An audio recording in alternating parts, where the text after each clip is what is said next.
청와대 문건 유출 의혹과 관련해 이재만 청와대 총무비서관이 오늘 오전부터 검찰에 나와 조사를 받고 있습니다. 검찰은 박지만 이지 회장에 대해서도 참고인으로 출석을 통보했습니다. 이르면 이번 주 초에 검찰에 나올 것으로 보입니다.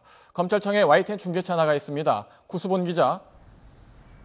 네, 서울중앙지검입니다. 네, 이재만 비서관 오전부터 검찰 조사를 받고 있는데 언제쯤 마무리될까요? 네, 이재만 청와대 비서관 오늘 오전 9시 40분쯤 검찰에 출석했습니다. 5시간 반째 검찰 조사가 진행되고 있습니다. 검찰은 일과 시간이 끝나기 전에 검찰 조사가 모두 마무리될 것이라고 말했는데요. 때문에 저녁 6시 이전에는 이 비서관이 검찰청사를 빠져나갈 것으로 전망됩니다. 이재만 비서관은 청와대 핵심 3인방 가운데 한 명이자 이번 정윤회 문건 파문과 관련해서는 십상시 모임 참석자로 지목됐습니다. 때문에 문건을 보도한 세계일보를 상대로 한 명예훼손 사건의 고소인 자격으로 조사를 받고 있습니다. 검찰은 어제 이 비서관에게 소환을 통보하기에 앞서 이 비서관의 통화 내역 분석을 모두 마무리했습니다. 이 분석 결과를 토대로 이 비서관에게 비밀 모임이 실제 있었는지 여부 등을 묻고 있습니다. 또 언론을 통해 알려진 대로 정윤회 씨와 최근에도 통화했는지, 또 얼마나 자주 연락해 왔는지, 조응천 전 비서관이 정 씨의 연락을 받지 않자 조 전 비서관에게 전화한 사실이 있는지 등을 확인 중입니다. 하지만 검찰은 이미 비밀 모임과 이 내용이 담긴 정윤회 문건에 대해 허위라고 잠정 결론을 내린 것으로 알려져 증거 보강 목적 내지는 형식상의 조사일 가능성도 배제할 수는 없습니다. 네, 박지만 회장에 대해서도 출석을 통보했다고요? 그렇습니다. 검찰은 박지만 회장에게도 어제 검찰에 출석해 줄 것을 통보했습니다. 박 회장도 출석에 응하기로 하고 날짜를 조율한 것으로 알려졌습니다.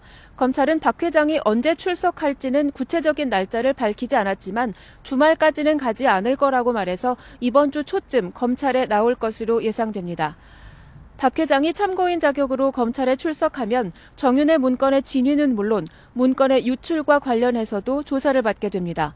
또 정윤회 씨가 박 회장을 미행했다는 시사저널 보도와 관련한 부분도 조사 대상에 포함될 수 있습니다. 박 회장은 앞서 측근에게 문건 작성과 유출에 관여하지 않았고 필요하면 검찰에 출석해 사실을 밝히겠다고 말한 것으로 알려지기도 했습니다.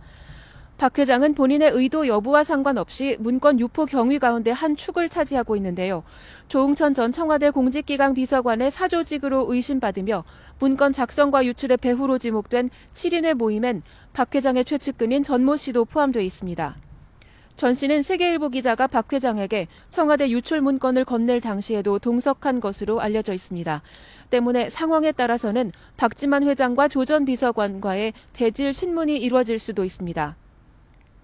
파문의 중심 인물인 정윤회 씨 조사에 이어 정 씨와 대척점에 서 있는 박 회장에 대한 조사까지 이루어지면 문건 작성과 유출 등을 둘러싸고 나돌던 이른바 권력 암투설의 진위가 어느 정도 윤곽을 드러낼 것으로 보입니다.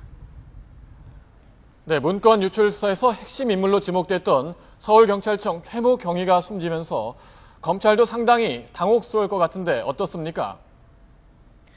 네, 최경희의 사망 소식을 접한 검찰은 어제에 이어 오늘도 회의를 이어가고 있습니다. 고인의 명복을 빌며 애도를 표한다고 밝혔는데요.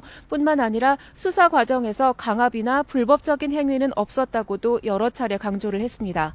핵심 인물인 최경희가 숨지면서 문건 유출 수사에 지장이 우려되고 있는데요. 검찰은 수사에 정리가 필요한 부분은 있지만 차질은 없을 것이라고 밝혔습니다.